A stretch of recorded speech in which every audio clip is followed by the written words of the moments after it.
So on that day, I think it was a Sunday. So I told my mom, yo, listen, I want to go visit this friend of mine. He's called Pinto, because I always go visit Manu, I visit Olux, I visit Kolo, I visit Moha. We are boys, we vibe. Nothing, I've never thought about it. We go there, we talk about girls, we talk about sports, we talk about academics and everything, the whole shebang.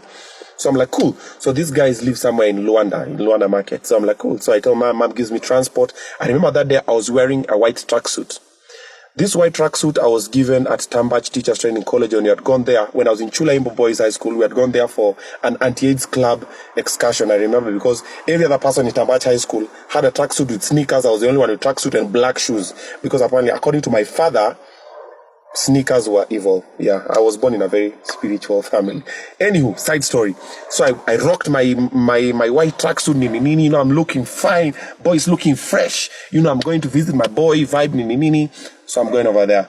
Where I come from, our village, you never had power in my whole community. So, you know, this guy, they have a TV probably, they have power, they live next to the shopping center. It's called Luanda, it's a very big market, Google it. So I'm like, I'm going to go watch a movie, we'll vibe, nini, and come back. So I get over there. This dude has prepared bread, bro. Bread and chaya maziwa. Do you have any idea what chaya maziwa is in the village? So I sit over there, man. The bread is there. And then he's packed at blue band. You guys, do you know what blue band meant back in the day? Me, I'm from boarding school where now used to use that kadogo, the sachet one. Sachet. Where money enter English change. Anyway, back to the story. So I'm over there, blue band is there. It's like he bought a whole bread. And then now he's chopped them in triangle. You know the way bread you slice in triangle, so it's a triangular shape. Looks lovely. I'm like, this guy does not know me. Let me show him. Tea's there with a thermos. I'm drinking the tea. We are vibing stories. He's telling me the story from the school he was. Nini, having a good time. And then he tells me, there's something I want to show you when you finish eating. I'm like, cool, no problem. So I think maybe it's an album. Back in the day, phones, Instagram was never there. People used to have some big books. They're called albums. So when you go, someone shows you da. So we vibe. Then he shows me a couple of pictures that he took in that seminary. It was a school that was a seminary.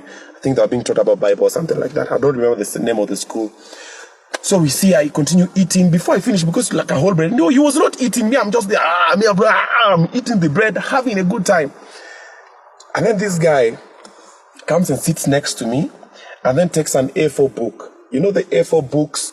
So if you've ever been in high school, chances are high you've written a love letter. And for you to write a love letter, those A4 papers, they come from somewhere. It's called an A4 book. It's from a ThinkPad or something. So you flip it like this. So that guy had that book. He normally had like a red cover and white. So this guy came with the book, opened it like this, and then put it on my lap and sat next to me and put it like this. So me, I'm eating bread. Then I see something here in your pose. I look down. Bro. Hey, whoa, Obiinna, you have stuff I do. Hey. Where?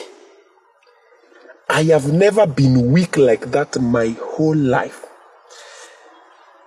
Hi, dearest Obi. You see, the way you write a love letter to a lady is the way the love letter was written to me.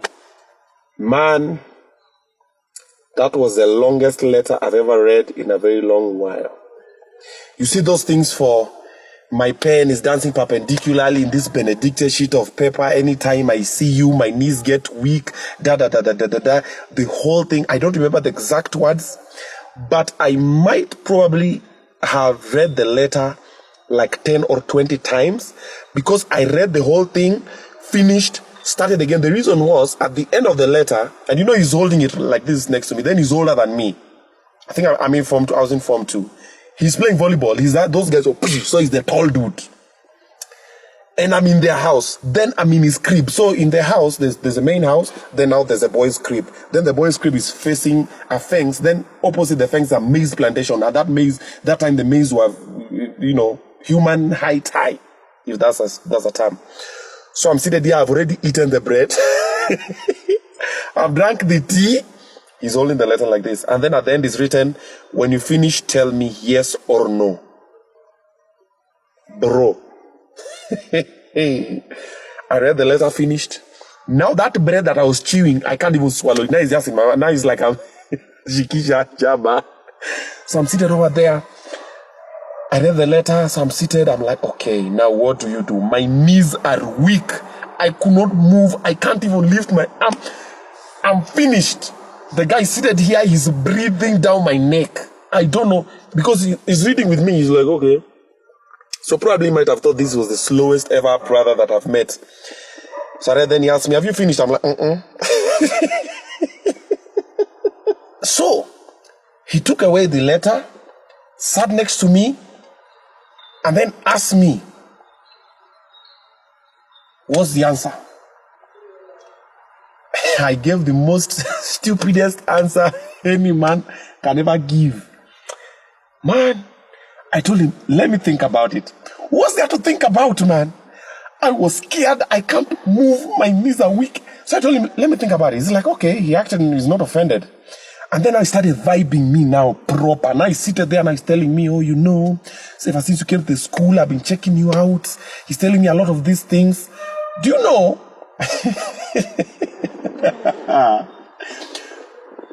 Okay, I don't know how other people feel, but for a man, even when a man gets complimented with a lady, you always still feel strange. You're like, oh, you look good. You're like, oh, thank you. You always feel. Now imagine me complimented with another man. And then someone that you look up to, someone is older than you, you've eaten their bread, you've seen the letter they've given you, and then they're complimenting. Now he's describing me, saying the things I do in school, the way he's been watching me, he's been stalking me. He's saying all these good things about me, which are true. But I've never been that scared. I didn't know what to do. He just kept on going over and over, telling me how we're going to build a future together and everything. And I was just there, man. Because I was never told what to do when this happens. I was never raised like this. I was never warned, or I was never educated on what to do. Like, I was just there. I went blank. I've already told him I'll think about it. He keeps on insisting and everything. And this now the moment I said, okay, now stand up. You know, it's raining. There's a door, fence, maize plantation. So something is telling me, just get up, and then now he'll see that now you're about to leave, and then maybe he'll turn down. So I get up, I walk to the door, I stand at the door. So I'm looking at the rain, I'm looking at the maize plantation, I'm thinking of how I'm going to leave. This guy stood up from where he was seated. He came and stood behind me, you know, like the door frame. He held this side of the door frame, this side of the door frame, stood behind me. You see the way you always stand behind Madame, then you hold Madame like this, and you put your head here. Then he stood like me, like behind me like that. So his head is here. I can hear him breathing. His whole body is on my body. I can hear his business on my bumper, on my number plate, on my... Hey, Jesus. He's standing there. He's still talking. He's still telling me all these things. I look, I hear. You know, when a man has an erection, the way they talk, their tone and everything is very different. So I could hear the vibration is... Oh, Father God, oh, I've suffered. Pinto, God is watching you. I hope I was the first person you did this to. If I was not, hi, those other people have suffered. The person who saved me was Pinto's sister.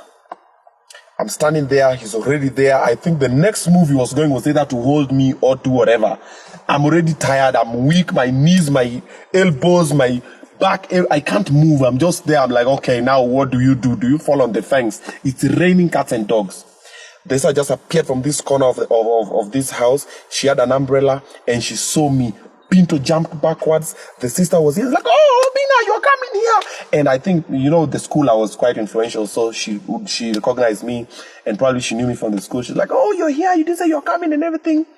Pinto went berserk. Pinto was mad. He was pissed. He started cussing on the sister. I always tell you guys to give me privacy. Stop coming to my room. This is the boys' room. Da, da, da, da, da. And this is not having any of it. They said, like, I wanted to take water. You could have told me. You could have taken it before. Da, da, da. Pinto is throwing tantrums and he's pissed and he's throwing things in that. It was one room, actually. He's throwing things da, da, da, on the couch over there, the pillow. Like, what? The sister got in, took whatever she was taking. She walked out. I also walked out. I was like, I was also leaving. Now you see, my visa is now leaving because of you. We're not.